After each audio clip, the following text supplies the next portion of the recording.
Hey everyone, this is Bergman, founder and CEO of IRA Financial. Welcome to another episode of AdBits, where I will be sharing bits of knowledge about self-directed retirement. If you want to learn more, you can subscribe to our YouTube channel and follow us on social media. Just search IRA Financial. Hey everyone, and welcome to another episode of AdBits. I'm Adam Bergman, tax attorney and founder of IRA Financial. And on today's episode, I want to talk about the solo 401k prohibited transaction rules.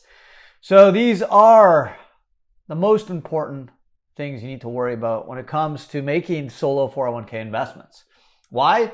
Because if you do a prohibited transaction or a category of disallowed investments, i.e. collectibles, then your transaction will be disrupted and subject to tax and penalties that can travel as high as 15 to 100%.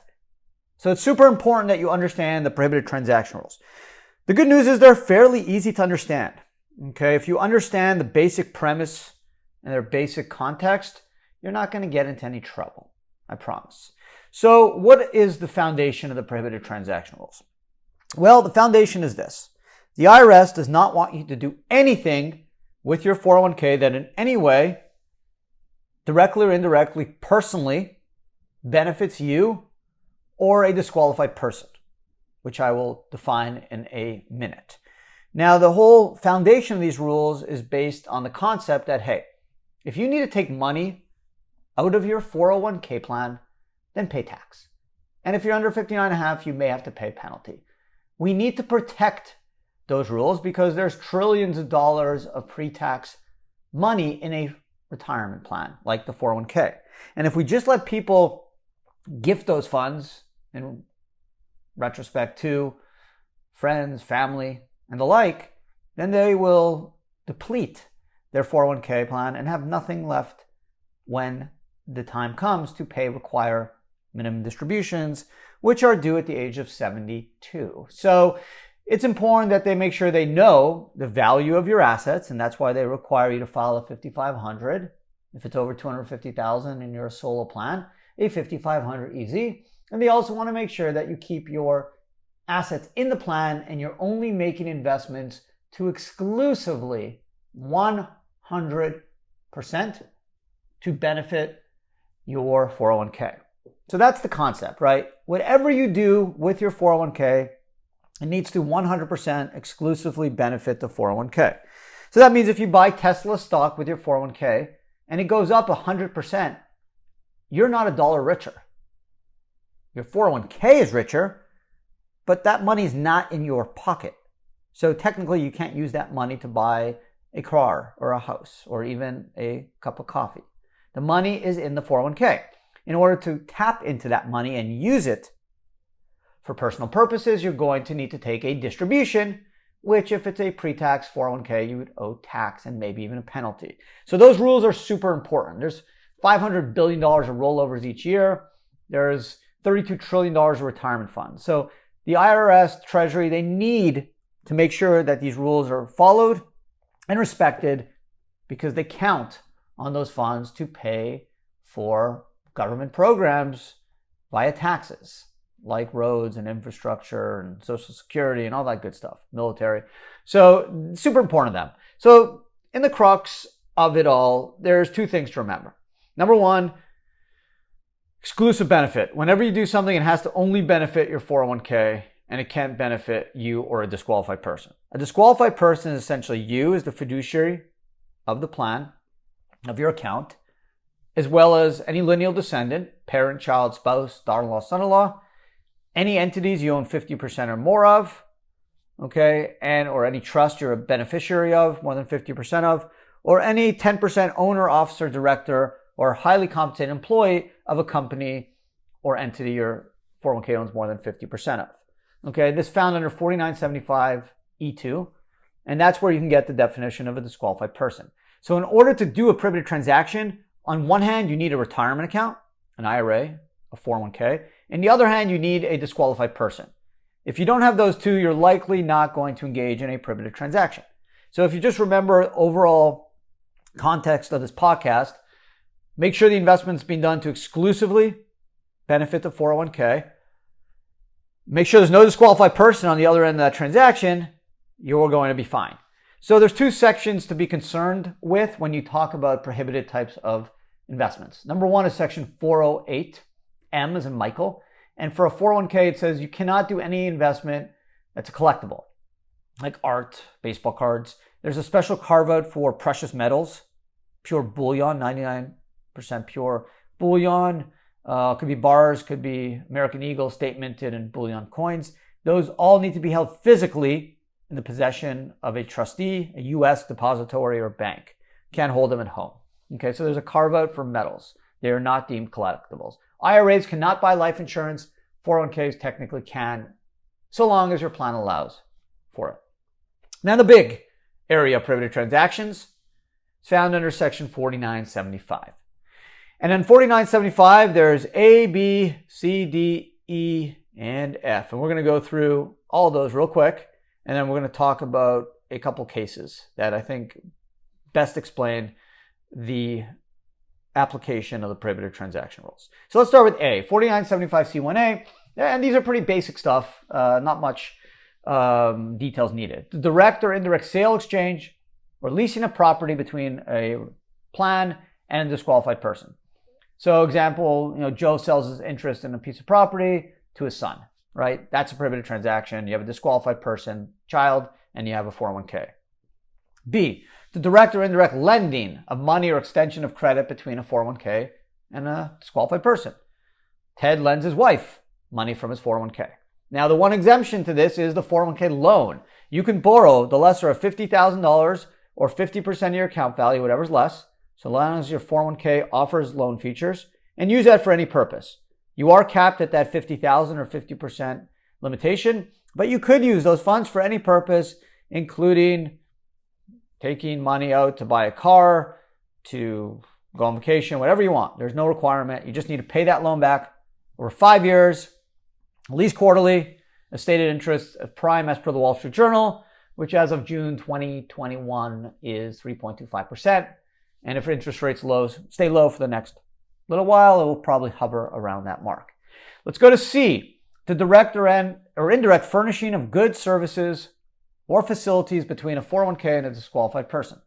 So, for example, Rachel buys a condo with her 401k and then personally fixes it up, right? You're providing services to your 401k owned asset. So there is in the Treasury regulations, you're allowed to provide services that are reasonable and necessary, like hiring a lawyer, hiring a real estate attorney, right? Hiring an accountant, deciding what stocks to buy, right? Deciding what real estate to buy. That's reasonable and necessary. But you can't and should not do anything that's not reasonable and necessary, like fixing the roof, like doing yard work. You should outsource that to a non-disqualified third party, especially in the real estate world. It's best to have a property manager, someone to take care, whether it's an Airbnb or a fix and flip, have a contractor, have someone do all the active work. Do not do any of the active work. The passive necessary work you can do, but you just should stick to the premise that less is always better.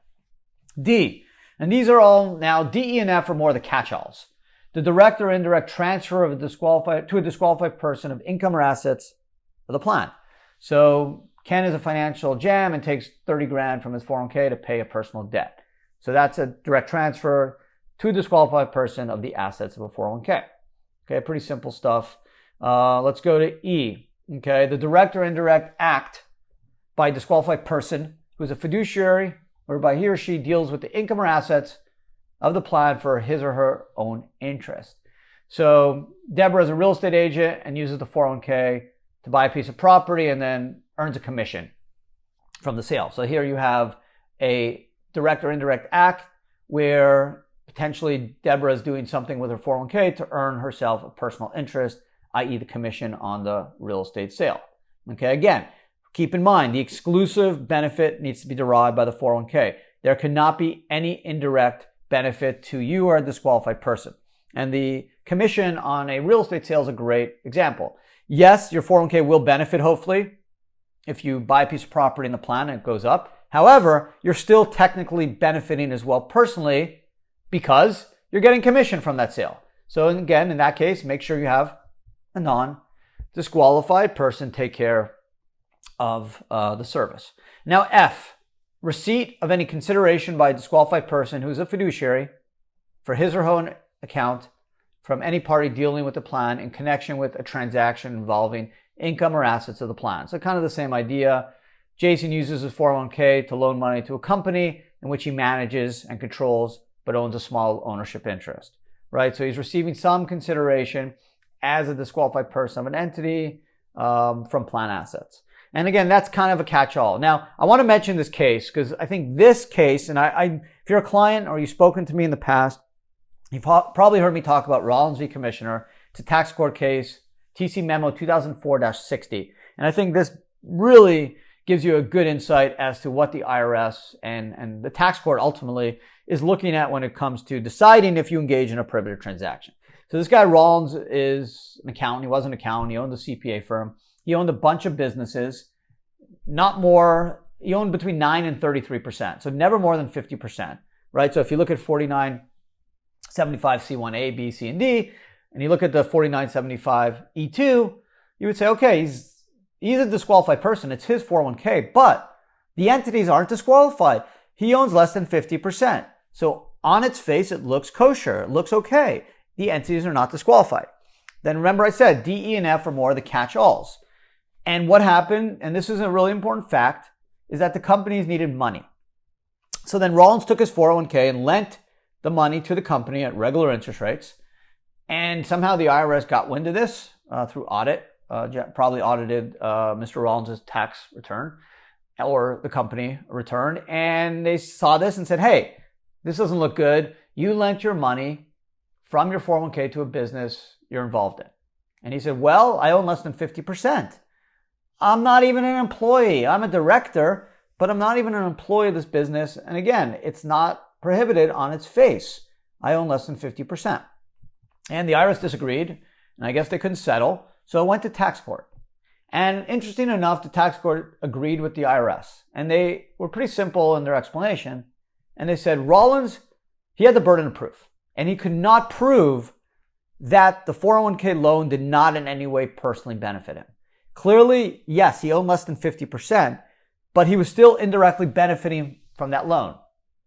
Why? The company needed the money. And I think that was the important factor. If the company had 100 potential investors, it was a unicorn, or it was at a $50 million valuation, and there was 15 venture capital firms out there that were looking to invest, the facts would be different. And I think the tax court would probably come out with a different conclusion. But because the facts and the circumstances were such that the company needed the money, and then the idea was that, hey, Rollins lent the money from his 401k, not because it was a good investment for his 401k, but because it was going to help him out personally. And I just really think this case does a superb job of explaining to people the importance of exclusive benefit. And again, the burden lies on you, the taxpayer, to prove that you're not in any way indirectly benefiting. So clearly, if you're investing your IRA in a piece of property and you're lending it or flipping it to a third party, it's hard to argue any self-dealing, right? But if you're renting it out to someone like your child, well, there you got a direct issue, right? Again, what happens if you're the real estate agent? Again, indirect issue on the prohibited transaction side, because hard to argue that you're doing the investment for exclusively to benefit your plan if you're going to receive some commission personally. Same goes with investing in an entity that you potentially own less than 50%. If it's a largely widely held company, obviously like a publicly traded company, or even a company with 50, 60 shareholders, it's going to be harder for the tax court or the IRS to make that argument. If it's a closely held company with 2 or 3 shareholders, easier to make that argument, right? Even if you're under the 50%, because it's closely held, it's harder for you to argue that there's no personal benefit. Again, you can flip the switch and say, hey, there's 50 investors out there that would invest. I just did this investment with my 401k because it was a great opportunity to invest in a startup with huge upside, huge potential that could become a unicorn and be worth $1 billion. So it was a great opportunity. That's why I did it. And if the facts suggest that, then you would, I think, be successful in that argument. Although, again, if the facts are different and you need the money and there is a reason why your 401k is making the investment outside of just benefiting the 401k, you're going to have some issues. Now, again, it's all facts and circumstances. Whether you ask me or a lawyer who will charge you $5,000 an hour at the best law firm in New York City, a lot of this is gray, right? The indirect stuff is gray. Clearly, if you give money to your kid or rent a house to your kid, clearly that's prohibited. Anyone can tell you that. You don't need to hire a lawyer. But the gray stuff, like I have a lot of clients in the investment world, hedge fund, private equity, venture capital, and they want to come in potentially as an LP. They control the GP, but they're only going to own a little bit of the LP interest, the limited partnership interest. Can they do it? And there's times they could and there's times they shouldn't. Same with the carry. Can you shift the carry to maybe a Roth? There's potential opportunities there, but you have to, again, be concerned about valuation and also about 4975 and the prohibited transaction rule. So without confusing you more, again, just keep the Rollins case in your mind. When you're doing an investment, think about this. If the IRS knocks on my door today and says, hey, Adam, you made this investment with your IRA or 401k, prove to me that the exclusive benefit is being derived by the retirement plan. If you could, without hesitation, make that case, then do the deal. If you don't think you can and you're going to have to double talk and backdate documents and stuff like that, don't do it. If you're a client of IRA Financial, call us. We have a great compliance team. We will go through and talk to you, pull up case law, go through the code with you and try to explain to you what some of the risks are. And that's the best we can do. I mean, a lot of this is a gray area. It's based off facts and circumstances. What may be a good transaction for you may turn out to be prohibited for your neighbor, right? It's all based off the facts and circumstances. But if you keep in mind, don't do collectibles, don't do any direct prohibited transactions where your service or money is being transferred to a disqualified person. If you own less than 50% of an entity and you're going to invest using your retirement account, think about Rollins, think about those factors, think about the concept of indirect benefit or exclusive benefit to the retirement plan. And I think if you keep those things in your mind, you're going to stay away from the prohibited transaction problems, and you're not going to have any issues with the IRS, and you're going to be able to invest safely and hopefully take advantage of the power of the self-directed retirement structures and invest in assets and trust in the alternative asset world, and hopefully do super well in your investment. So there you go. That is, in a nutshell, the solo 401k prohibited transaction rules. I hope you enjoyed the podcast. I certainly did. A lot of fun. Enjoy doing this stuff. Every Tuesday, you can download AdBits. Don't forget to also check out Adam Talks, which is an alternative look at the retirement world, and also Ad Mail, where I go through 3 of the best client questions of the week, which drops every Thursday. And you can pick up all these podcasts wherever you listen to your podcasts, or even on our YouTube channel at IRA Financial. So there you go. Stay safe, stay strong, and talk to everyone again next week.